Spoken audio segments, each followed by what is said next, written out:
लेकिन यदि आप आत्मबुद्धि से पूछ रहे हैं तो हनुमान जी कहते हैं आत्मदृष्टया त्वमेवाहम, आत्मदृष्टि से जो तुम हो वो मैं हूं। आत्मदृष्टि से कोई फर्क नहीं है। जीव बुद्धि से फर्क हो सकता है, देह दृष्टि से फर्क हो सकता है, आत्मदृष्टि से कोई फर्क नहीं है। सब आत्मा समान है। आत्मदृष्टि से एक ही है, जीव दृष्टि से अलग है, देह दृष्टि से अलग है।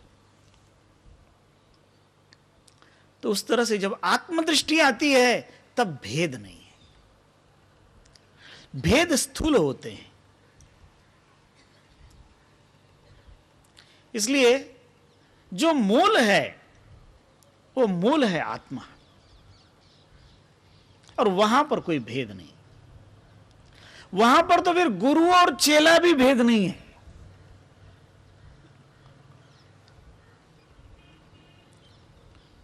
सुखदेव जी को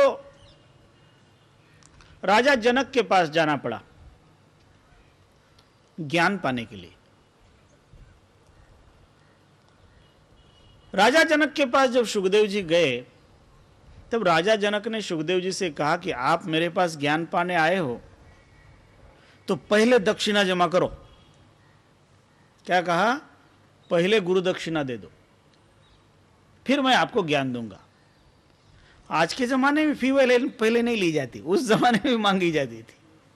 पहले गुरु दक्षिणा और फिर कहते हैं ज्ञान दूंगा। सुखदेव जी ने कहा कि मैं क्या गुरु दक्षिणा दूंगा, क्यों दूंगा? पहले आपने तो अभी कुछ भी नहीं बताया, तो मैं आपका कैसे गुरु दक्षिणा दूं? तब राजा जनक कहते हैं कि जो बात मैं तुझे बताने जा रहा हूं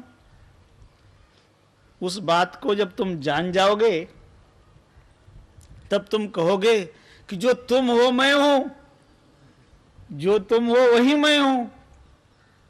और जब तुम और मैं दोनों एक है तो कौन गुरु और कौन चेला, और कौन गुरु दक्षिणा लेगा और कौन गुरु दक्षिणा देगा।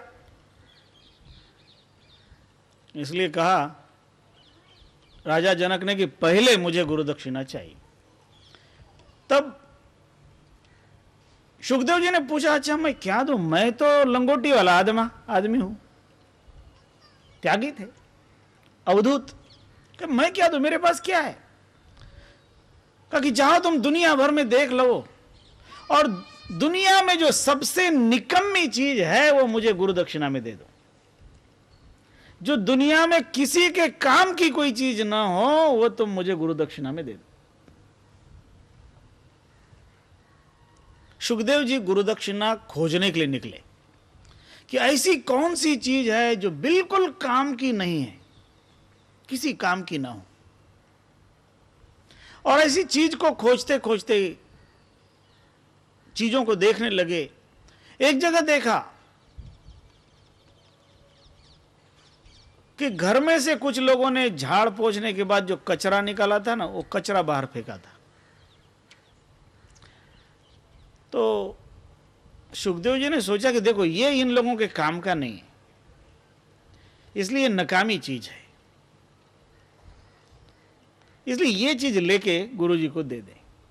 तो इतने में देखा कि वहां एक गाय आई और उस गाय ने उस कचरे में से साग भाजी के जो पत्ते थे खाना शुरू कर दिया।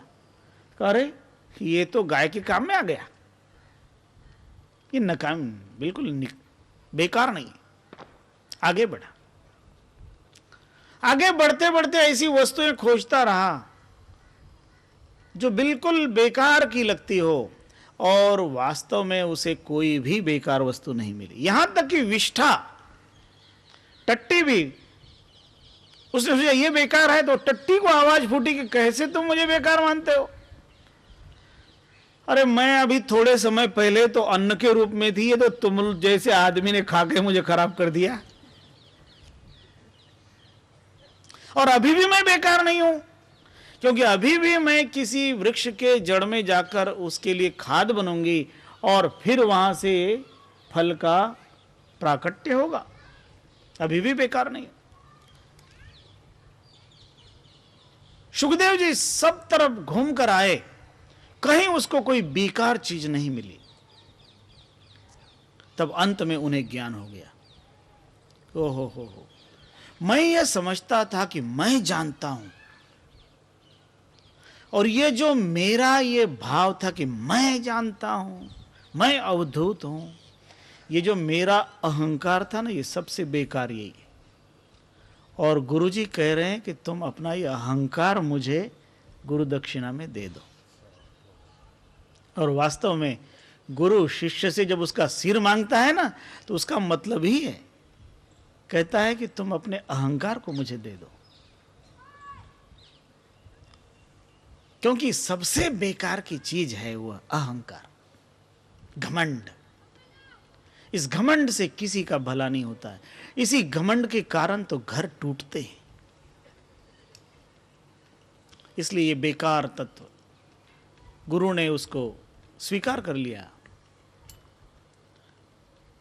जो गुरु दक्षिणा मांग रहा है वो कहता है मेरे ज्ञान देने के बाद में कोई दक्षिणा लेने वाला और दक्षिणा देने वाला नहीं है, क्योंकि दोनों एक है।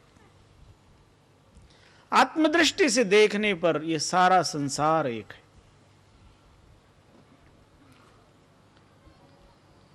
और इसीलिए आप जब गीता जी में पढ़ोगे ना, तो गीता जी में एक विभूति योग नाम का अध्याय है। उसमें भगवान कहते हैं कि मैं पेड़ भी हूं, मैं पर्वत भी हूं, मुनि भी हूं, कवि भी हूं। मुनि नाम अप्यहम व्यास कवि नाम उषणा कवि। सब अपने को गिनाया, और उनमें जो विशिष्ट विशिष्ट हैं, नराणाम च नरेंद्रो हम, लेकिन सब में मैं हूं ये कहा। वास्तव में वह आत्मतत्व सब में विद्यमान है,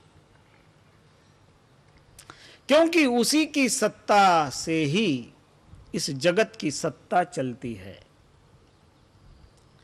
उसकी सत्ता ना हो तो कुछ भी नहीं चलता। और वह सगुण भी है, वह निर्गुण भी है। इसे इस तरह से देखा जाना चाहिए। जो ओंकार कहा वो भी निर्गुण सगुण दोनों रूप में है।